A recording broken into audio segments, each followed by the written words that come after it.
কিছুক্ষণ পর জিবরাইল আমিন আল্লাহর পয়গম্বর দরবারে আসিয়া বলেন, লাব্বাইক ইয়া রাসূলুল্লাহ, লাব্বাইক ইয়া হাবিবাল্লাহ।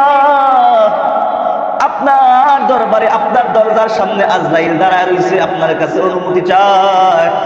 দুনিয়ার কোন মানুষের দরজায় যাওয়ার জন্য আজরাইল অনুমতি চায় নাই, একমাত্র আপনি আল্লাহর পেয়ারা হাবিব। আপনার মৃত্যুর সময় চলে এসেছে, আজরাইল দরজায় এসে হাজির, আপনার কাছে অনুমতি চায়, অনুমতি দিবেননি। আল্লাহর পয়গম্বর ডেকে বলে, দাও দাও, অনুমতি দাও। আজরাইল আলাইহিস সালাতু ওয়াস সালাম আল্লাহ রাসূলের সামনে চলে আসলেন, ডাক দিয়া বলে, লাব্বাইক ইয়া রাসূলুল্লাহ, ইয়া হাবিবাল্লাহ, ও আল্লাহর পয়গম্বর, দুনিয়াতে আমি সবার জান কবজ করেছি, কারো কাছে অনুমতি নেওয়ার প্রয়োজন নাই, কিন্তু আপনার জান এত দামি, সমস্ত কুল কায়নাতের জান জীবনের চাইতে আপনার জীবনটা অনেক মূল্যবান। মৃত্যুর সময় যখন হয়ে গেল 12ই রবিউল আউয়াল, সোমবার দিন 12ই রবিউল আউয়াল, সকাল থেকেই যখন সময়টা, দিনটা যখন পার হচ্ছে, আল্লাহর পয়গম্বর মুহাম্মদুর রাসূলুল্লাহ কিছুক্ষণ পর পর অজ্ঞান হচ্ছে, জ্ঞান হারায় ফেলতেছেন, মৃত্যুর যন্ত্রণা শুরু হয়ে যাচ্ছে। আল্লাহর পয়গম্বর কিছুক্ষণ পর পর মৃত্যু যন্ত্রণার কারণে কিছুক্ষণ পর পর জ্ঞান হারায় ফেলতেছে। আল্লাহর পয়গম্বর হযরতে আয়েশা রাদিয়াল্লাহু তাআলা আনহার দরবারে, আনহার ঘরের মধ্যে, কোলের মধ্যে মাথা দিয়ে শুয়ে আছেন, কোলের মধ্যে মাথা দিয়ে শুয়ে আছেন। ইতিমধ্যেই আল্লাহর নবী মসজিদে নববীর দিকে তাকায়া দেখে সমস্ত সাহাবা একরাম নামাজের সময় নামাজ পড়তেছেন, জামাতে নামাজের ইমামতি করতেছেন আবু বকর।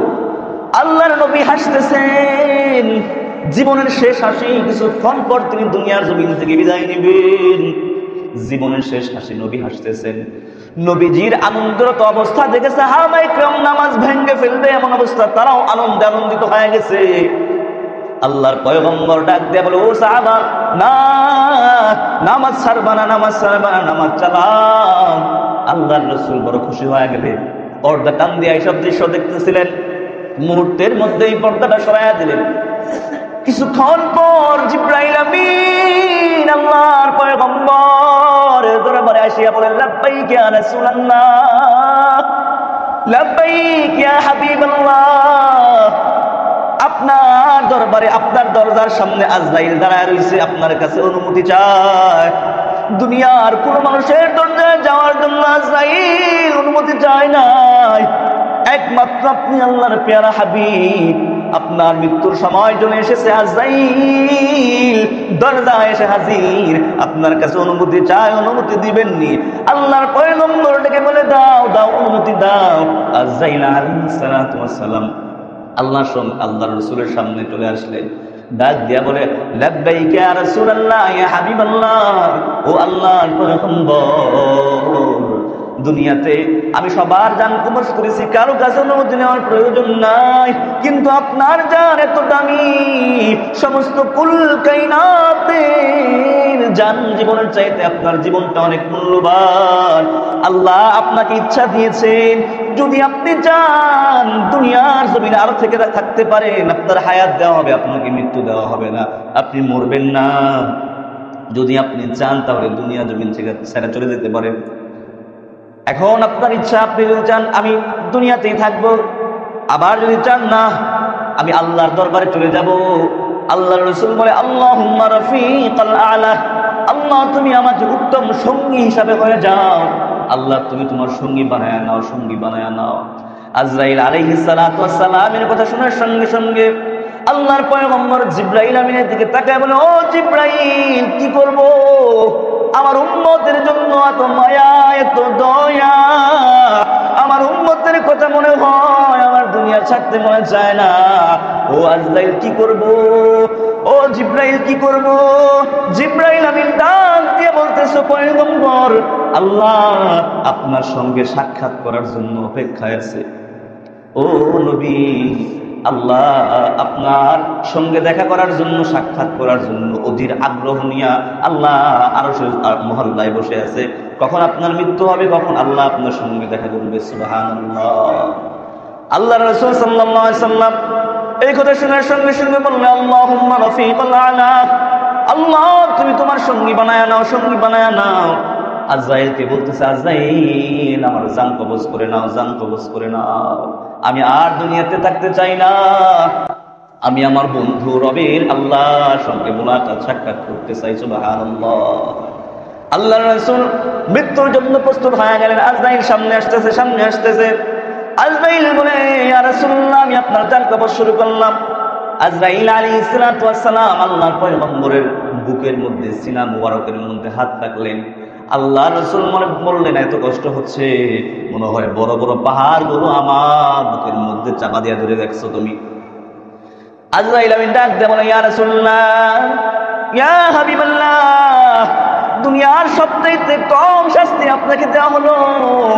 আমি আমার শুধু আঙ্গুলটা আপনার সিনার মধ্যে রাখলাম, এর চাইতে কম শাস্তি দুনিয়ার কেউ পাবে না।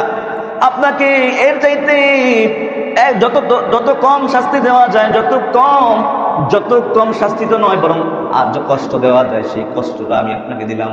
ও রাসূল, আপনি কষ্ট পায়েন না। আপনার উম্মতের মধ্যে যারা ভালো কাজ করবে, আপনার উম্মতের মধ্যে যারা ভালো কাজ করবে তাদের শাস্তি আমি কমায় দেব, কষ্ট কমায় দেব, তাদের মৃত্যু সুন্দর হবে। আপনার মৃত্যু যত সুন্দর, তাদের মৃত্যু সুন্দর। যারা দুনিয়াতে আপনি নবীকে মানবে না, আপনি নবীর আদর্শ মানবে না, আল্লাহর হুকুম মতো চলবে না, তাদের আযাব আর গজব আমি আল্লাহর পয়গম্বর ও নবী বলতেছি, আমি আজরাইল তাদেরকে কঠিন ভাবে জীবনদান কবজ করব। শুধু তাই না, আল্লাহর রাসূলের মৃত্যু হয়ে গেল, দুনিয়া ছেড়ে চলে গেল।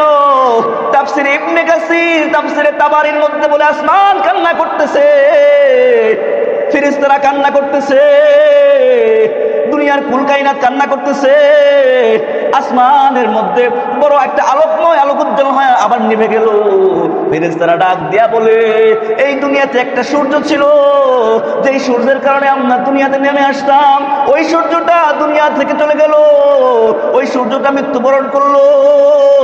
আল্লাহর নবীর মৃত্যুতে সমুদ্রের মাছ কান্না করেছে, আল্লাহর নবীর মৃত্যুতে ও মুসলমান সমস্ত সাহাবায়ে কিরাম কান্না করেছে, আল্লাহর নবীর মৃত্যুতে গাছ কান্না করেছে, আল্লাহর নবীর মৃত্যুতে পশু পাখি কান্না করেছে।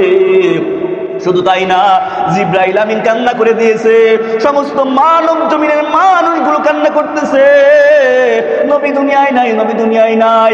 এই খবর শোনার সঙ্গে সঙ্গে ও মুসলমান সাহাবারা থমকে গেল। যে সাহাবী দাঁড়ায় ছিল সে দাঁড়ায় রইল, যে বসে আছে সে বসেই রইল, যে হাল চাষ করতেছিল সে হাল ছেড়ে দিয়ে দাঁড়ায় রইল। তো কি শোনা যায়, কি শোনা যায়? একজন সাহাবী ডাক দিয়ে বলে, ও আল্লাহ, আমার নবী নাকি দুনিয়ার জমিনে নাই, আমি আমার চক্ষু রাখতে চাই না, আমাকে অন্ধ বানায় দাও, যেই চক্ষু নবীকে দেখতে পারবে না এই চক্ষু আমি রাখতে চাই না। সঙ্গে সঙ্গে সাহাবায়ে ইকরামের আল্লাহ দোয়া কবুল করে নিলেন, সাহাবার চক্ষু চলে গেল, অন্ধ হয়ে গেল। আম্মা জান আয়েশা বলে, আমার নবী চলে যায়, এই চলে যাওয়ার পরে এত বিপদ, এত বহা ফেতনা, এত কষ্ট আমার মধ্যে চাপিত হলো। এই কষ্টটা যদি দিনের উপর রাখা হতো, দিন সঙ্গে সঙ্গে রাত হয়ে যাইতো, মুসলমান সবাই চিন্তায় পড়ে গেল।